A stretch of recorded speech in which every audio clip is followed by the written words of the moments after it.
నమస్తే, welcome to our channel. మాజీ మంత్రి విడుదల రజని తన పిఏ అయినటువంటి శ్రీకాంత్ రెడ్డిని అరెస్ట్ చేసేటప్పుడు గగ్గోలు పెట్టిన విషయం మనకు తెలిసిందే. మరి ఎందుకు ఆమె అంత ఇదిగా గగ్గోలు పెట్టాల్సిన అవసరం వచ్చింది? అంటే శ్రీకాంత్ రెడ్డి దగ్గర ఏదైనా కీలక ఆధారాలు ఉన్నాయా? తెలుసుకునే ప్రయత్నం చేద్దాం. దీన్ని పూర్తిగా విశ్లేషించడానికి మనతో పాటుగా ఉన్నారు పొలిటికల్ అనలిస్ట్ వీరశేఖర్ రావు గారు.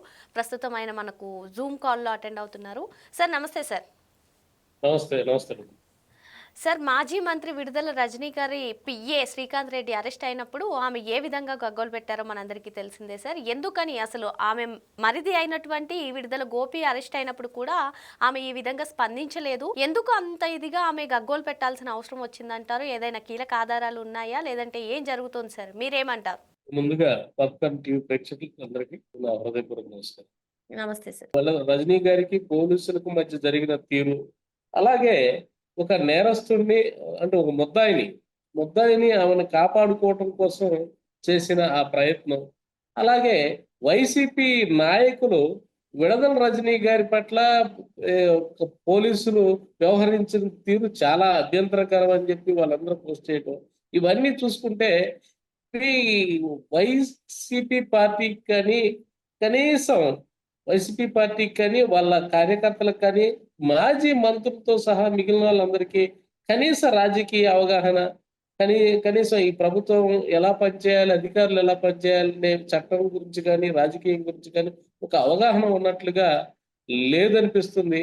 అలాగే వీళ్ళు వాళ్ళ యొక్క ఆహ్, కప్పిపుచ్చుకోవడానికి గతంలో వాళ్ళు చేసిన కార్యక్రమాలు వీటన్నిటిని కప్పిపుచ్చుకోవడానికి ఎంతకైనా తెగించే పరిస్థితి, ఎంతకైనా అంటే చట్టాన్ని, ప్రభుత్వాన్ని కూడా వాళ్ళు ధిక్కరించే పరిస్థితికి వచ్చారని చెప్పి మనం చెప్పుకోవచ్చు. మాజీ మంత్రి తను మంత్రిగా బాధ్యతలు నిర్వర్తించింది. మరి అటువంటి ఆమె పోలీసుల విధులను అడ్డుకోవడాన్ని ఏ విధంగా చూడాలి? ఇప్పుడు శ్రీకాంత్ రెడ్డిని వాళ్ళు అరెస్ట్ చేయడానికి వచ్చినప్పుడు వాళ్ళు రిక్వెస్టింగ్‌గా అడగడం మనం చూసాం. మేడం జరగండి మేడం, మా పనిని మమ్మల్ని చేసుకొనివ్వండి అని. అయినా కూడా ఆమె ఆ వాయిస్‌లో భయాందోళన కానివ్వండి, ఏదో జరుగుతుంది అంటే ఇప్పుడు ఈ శ్రీకాంత్ రెడ్డి అరెస్ట్ అవుతే మా గుట్టంతా రట్టవుతుంది అన్నట్టుగా, మా గుట్టంతా తెలిసిపోతుంది అన్నట్టుగా ఆమె ప్రవర్తించారు. దీన్ని ఏ విధంగా చూడాలంటారు? ఖచ్చితంగా విడదల రజనీ గారు మాజీ మంత్రి అయ్యుండి కూడా ఒక ప్రభుత్వ అధికారికి తన విధులకు ఏమో అడ్డం వస్తూ హ్మ్. ఒక ముద్దాయిని కాపాడాల్సినప్పుడు చట్టసభకు ఆమె పంపించి ఇతను క్లీన్ చిట్‌గా అతను ఏ అయితే ఆరోపణలు ఉన్నాయో ఆ ఆరోపణలు ఎదుర్కోవటానికి అతను పంపించి హ్మ్. తీసుకురావాల్సిన బాధ్యత గల ఒక మంత్రిగా పనిచేస్తున్నారు. ఆమె అలాంటి పని చేస్తుంటే వాళ్ళు అధికారులకి ఆమె వాళ్ళని అప్పగించి చూసుకోండి. మా వద్ద ఏమీ లేదు అనో, లేకపోతే తర్వాత వాళ్ళ లాయర్‌ని పెట్టుకొని కార్యక్రమాలు చేసుకోవడం. అట్లా హుందాతనంగా రాజకీయం అనిపించేది.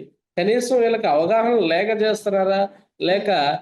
కనీసం గతంలో తాము అనుభవించిన అధికార మదంతో ఏదైనా మనం చేయొచ్చు. మనం ఎవరినైనా కప్పిపుచ్చొచ్చు. డబ్బుతో అధికారుల్ని శాసించొచ్చు అనే పరిస్థితికి వీళ్ళొచ్చినట్లుగా కనిపిస్తా ఉంది. Okay sir. ఖచ్చితంగా వీళ్ళు వాళ్ళ అధికారంలో ఉండంగా అధికారులను ఎట్లయితే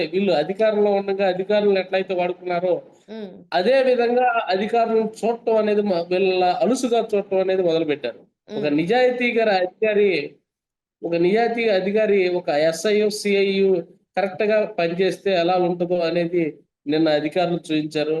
మంత్రిగా మాజీ మంత్రిగా తనకు రాజకీయ అవగాహన లోపంతో లేకపోతే ఆహ్, తన తప్పులు బయటపడతాయి. ప్రధానంగా మనం మాట్లాడుకోవాల్సిందేంటంటే హ్మ్. ఇతన్ని గనక ఇంటరాగేట్ చేస్తే శ్రీకాంత్ రెడ్డి అనే ముద్దాయిని గాని ఈయన గనక ఇంటరాగేట్ చేస్తే హ్మ్. అతనికేమి నష్టం ఉండదు కానీ మాజీ మంత్రి గారికి పూర్తిగా భయాందోళనలో ఉన్నారు అంటే ఈమె గతంలో ఈమె చేసిన అన్ని రకాల కార్యక్రమాలకి ఈ శ్రీకాంత్ రెడ్డి దగ్గర నుంచే తీగలు లాగబోతున్నారనే విషయం మనకు స్పష్టంగా హ్మ్. అర్థమవుతుంది. మనకే కాదు, రాష్ట్రంలో ఉన్న ప్రతి ఒక్క ప్రజలు ఇదే హ్మ్. విషయం చర్చించుకుంటారు. ఆమె హుందాగా అతన్ని అప్పగించేసి తర్వాత ఏదైనా చేసుకొనుంటే చాలా బాగుండేది.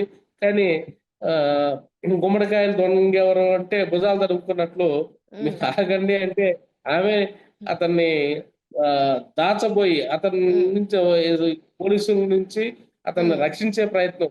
చట్టానికి ఎప్పుడైనా అప్పజెప్పాల్సిందే. చట్టం హ్మ్. ఎప్పుడైనా వాళ్ళని ఎంక్వైరీ చేసి నిజాలను నిగ్గు తేల్చే పనిలో ఉంటుంది. ఏమో ఒక రోజు 2 రోజులు దాచగలుగుతుంది గానీ, ఆ మాత్రం కనీస అవగాహన లేకుండా రాజకీయం చేస్తున్నారా వైసీపీ నేతలు? లేకపోతే అధికారులు తమ గుప్పెట్లో ఉన్నారని చెప్పి అనుకుంటున్నారా?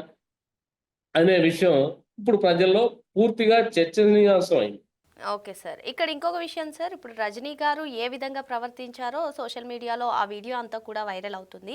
మరి ఇప్పుడు సాక్షి కానివ్వండి, లేదంటే వైసీపీ అనుకూల మీడియా పత్రికలు, సంస్థలు అన్నీ కూడా విడుదల రజనీ పైన ఏదో పోలీసులు అభ్యంతరకరంగా ప్రవర్తించారు అనడాన్ని ఏ విధంగా చూడాలంటారు? అల్టిమేట్‌గా ఏ ఛానల్ కానీ, ఏ పత్రిక కానీ, అట్లాగే ఏ రాజకీయ నాయకుడు కానీ ప్రజా తీర్పుకి కట్టుబడి ఉండాలి. అది ప్రజాస్వామ్యం. హ్మ్. ప్రజలు ఏమనుకుంటున్నారు? మనం ప్రజలకు పార్టీలు గాని, ఛానెల్‌లు గాని ఏం చేయాలి అంటే, ప్రజలకు ఉన్న విషయం చేరేయాలి. మీరు అవును సార్. కప్పిపుచ్చి ఉన్న వాస్తవం ప్రజలకు కనిపిస్తానే ఉంది. అక్కడ ఏం జరిగిందనేది ప్రజలకు కనిపిస్తా ఉంది. ఆ మాత్రం అవగాహన లేని ప్రజలు ఎవరూ లేరు. కనీసం హ్మ్. పామర్లు కూడా ఏది కనీస చదువు లేని వాళ్ళు కూడా హ్మ్. చట్టం పనిచేస్తుంటే వాళ్ళకి అడ్డు తగిలే పరిస్థితి ఎవరు హ్మ్. చేయకూడదు అనే విషయం ప్రతి ఒక్క మనిషిగా పుట్టిన ప్రతి ఒక్కరికి తెలుసు. మరి ఈ హ్మ్. వైసీపీ వాళ్ళని వాళ్ళు ఏ కోవలో చూడాలనేది వా మరి వాళ్ళ విజ్ఞతకే వదిలేస్తున్నాం. మాజీ మంత్రులు, అట్లాగే హ్మ్. మాజీ ఎమ్మెల్యేలు.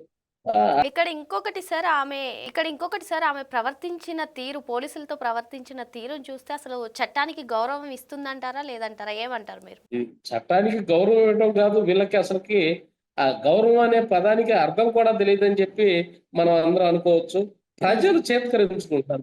ముందుగా ఒక మహిళపై ఏదైనా దౌర్జన్యం జరిగితే ముందుగా స్పందించేది ప్రజలు. హ్మ్.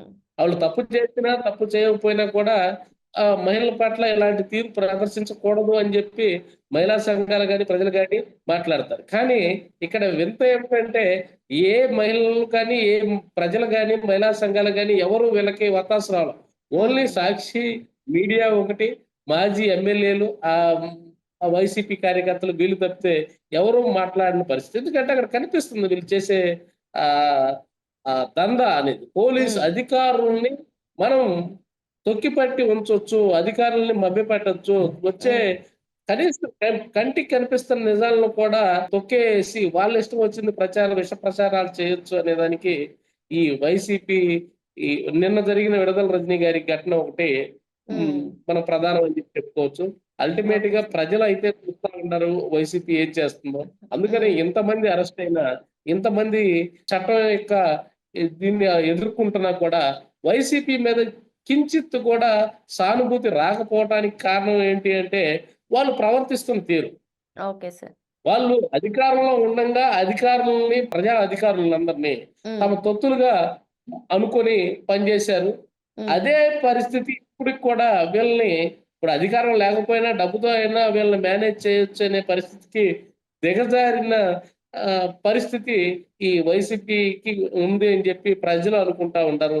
ఖచ్చితంగా ఇది ముందు ముందు కూడా వైసీపీ పార్టీకి తీవ్ర నష్టం కలిగించే అంశం అని జెప్పి మనం అనుకోవచ్చు. Okay sir. మరి మొత్తానికి రజని పోలీసుల విధుల్ని అడ్డుకోవడమే కాకుండా అసలు చట్టాన్ని గౌరవించలేదని, ఒక నిందితుడిని అరెస్ట్ చేయడానికి వచ్చినప్పుడు ఇలా ప్రవర్తించడం సరికాదని చెప్పి సార్ చెప్తున్నారు. Thank you sir. Thank you.